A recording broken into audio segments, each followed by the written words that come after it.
Hey, what is going on, guys, and welcome back into yet another Star vs. Book of Spells dissection video. This time, we're going to be discussing about the many mysteries that revolve around Eclipsa, and boy, where do I even begin? Find out soon on this analysis video of the Book of Spells with TNBT.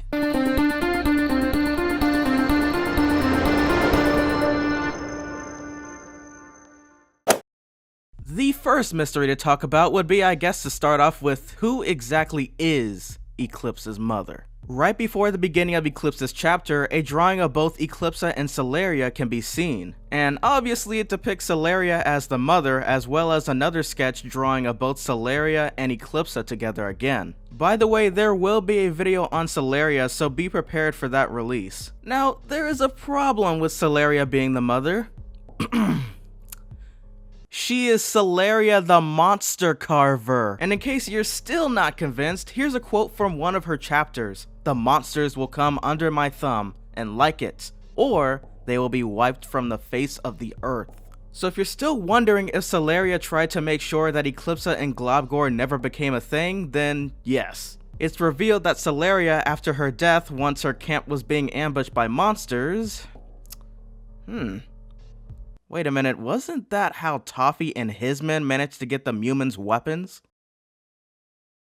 Well, anyways, after her unfortunate passing, she even requested in her will to put Shastican as her new husband. And when I say her new husband, of course I'm referring to Eclipsa, and wow, does this book only make me hate this guy even more. Apparently, he doesn't wear socks because the ooze from spider bites wouldn't heal as well, since he was the son of one of the spider bite family members. He seemed awfully clingy, and he said he was falling in love with Eclipsa despite her signs of trying to get away from this creep. And when Eclipsa had revealed to Shastican that she was in love with the Prince of Darkness, he laughed in her face, so yeah, this guy was quite the jerk. The next topic to talk about is the Rose Tower, and most likely why it was condemned, and the secret hallways Eclipsa made. I definitely feel as if Eclipsa made the passageways herself in order to secretly not escape from guards, but yet to meet with the Prince of Darkness under the Rose Tower, as revealed in the book. And what brings me to this conclusion are the multiple places Eclipsa and Globgor would constantly write to each other, and of course, messages about meeting up beneath the Rose Tower in secret. Now finally, without further ado, the main point in today's video is Eclipsa's dark spells. And some of them are quite the interesting of the bunch. I kinda understand why the Magic High Commission called it supposedly dark, but let's be real, Eclipsa even admits moments before anyone can flip the darn page that they weren't for everyone. Surely the MHC mainly prohibited anyone else from looking simply because she was a true monster lover, and that's about it.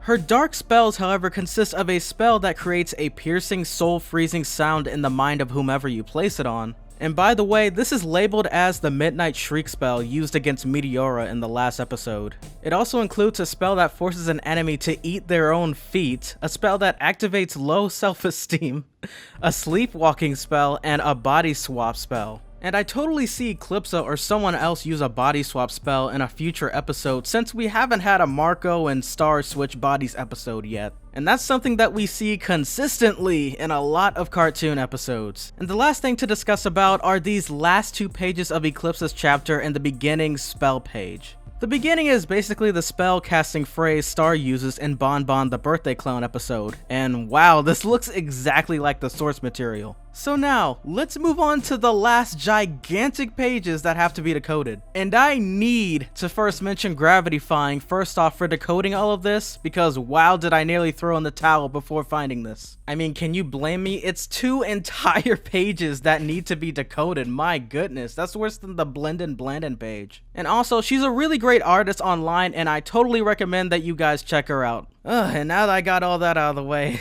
let me just attempt to read all of this. The text says as follows: 320, the Prince of Darkness, Globgor, was right about the Septarians. Their army is growing, and they are even recruiting other monsters outside their own to join them. There's really too much to explain here, but I've developed an extreme option, something that may prove useful against the Septarians. Due to the severity of the consequences of this spell, I refuse to give it a name. It should never be used unless it must be used. For this spell to work, you must aim your wand directly at your adversary's heart, then recite this poem. I call the darkness unto me, from deepest depths of wind and sea, from ancient evils unawoken, break the one that can't be broken. To blackest night I pledge my soul, and crush my heart to burning coal, to summon forth a deadly power, to see my hated foe devoured. If you are wondering, I have witnessed firsthand the results of this spell. I've used it and it works against the Septarians. I'll say nothing more about it.